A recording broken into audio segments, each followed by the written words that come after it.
Junie B. Jones and that mini Jim's birthday. Chapter 7. My story this time by Junie B. Jones. Principal is the boss of the school. He lives at the office. I have to go there when I am unruly. Unruly is a school word for not being ruly. There is a typing lady there. She isn't allowed to smile. Sit down, she said. She pointed at the blue chair. Yeah, only I don't actually like to sit there, remember that? Because that is where the basket sat. And I am not even bad, I explained. I explained that to her every time I go there. The typing lady leaned over the counter at me. She made her face look scary at me. Sit down, she said. I sat down. Then I pulled my frog jumper over my face, so nobody could see me. Pull your skirts back down, said the typing lady. Yeah, only I'm actually allowed to do this. 'Cause I have done tights, I said.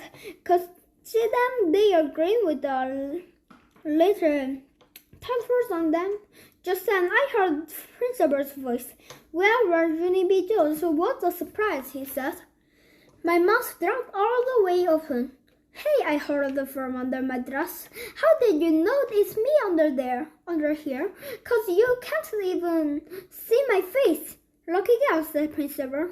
After that, I uncovered my head, and me and him went in his office. I climbed up in the big wood chair. Principal looked very tired. He loved the size of his body head. Okay, let's hear it. What's your story this time? He said. I sat up straight and tall. My story this time by Junie B. Jones.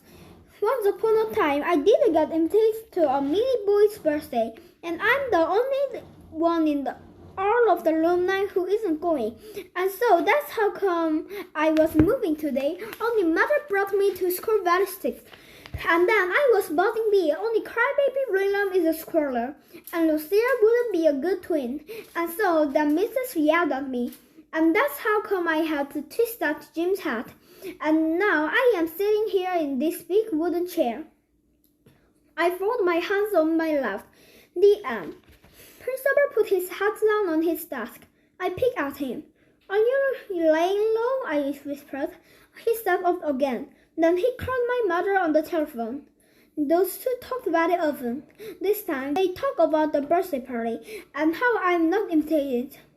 Then after he hung up, Principal looked nicer at me. I guess sometimes we grown-ups think we're the only ones with problems, he said. We forget that even when you're little, life can be tough, can't it, Junie B. Jones? Yes, I said. Life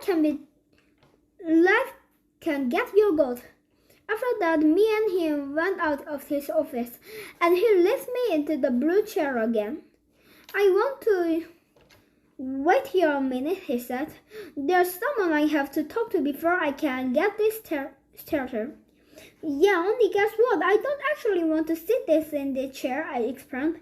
On accident, this is where the bad kids sit, and I'm not even bad. Principal thought and thought. Then he snapped his fingers.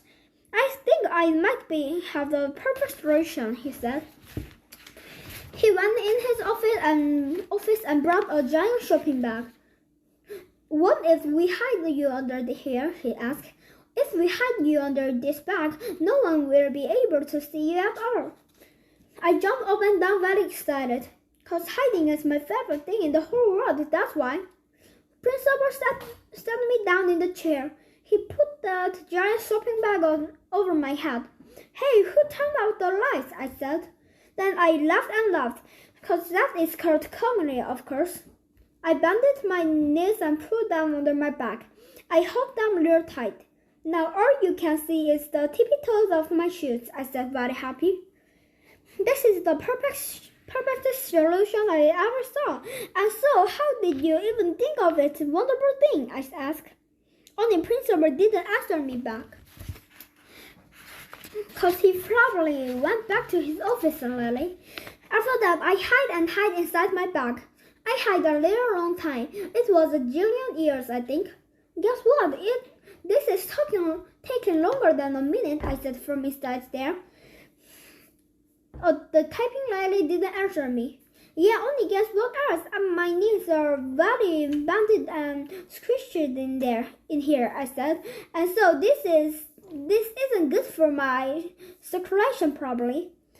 Just then my legs started screaming all around, 'cause I was getting ants in my pants, that's why.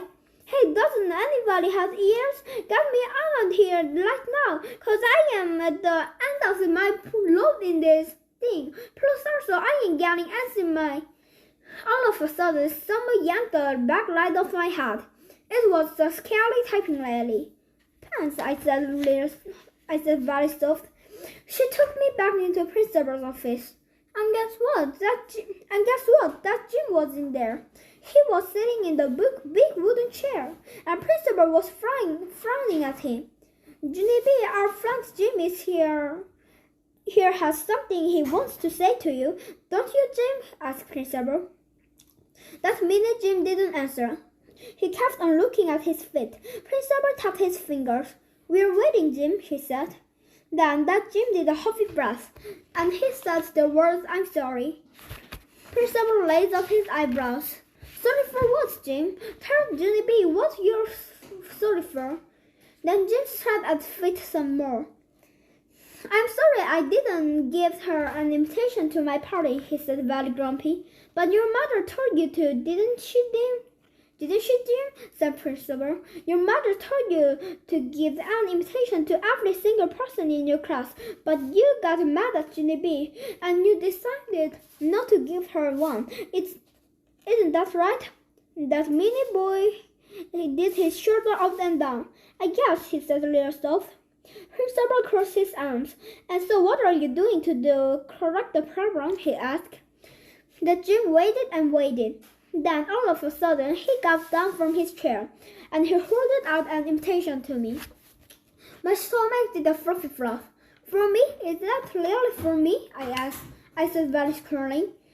Then I snatched that thing right out of his hand, and I zoomed around the room. Oh boy, I said, it's really for me. It's really for me. And so now I'm not the only one.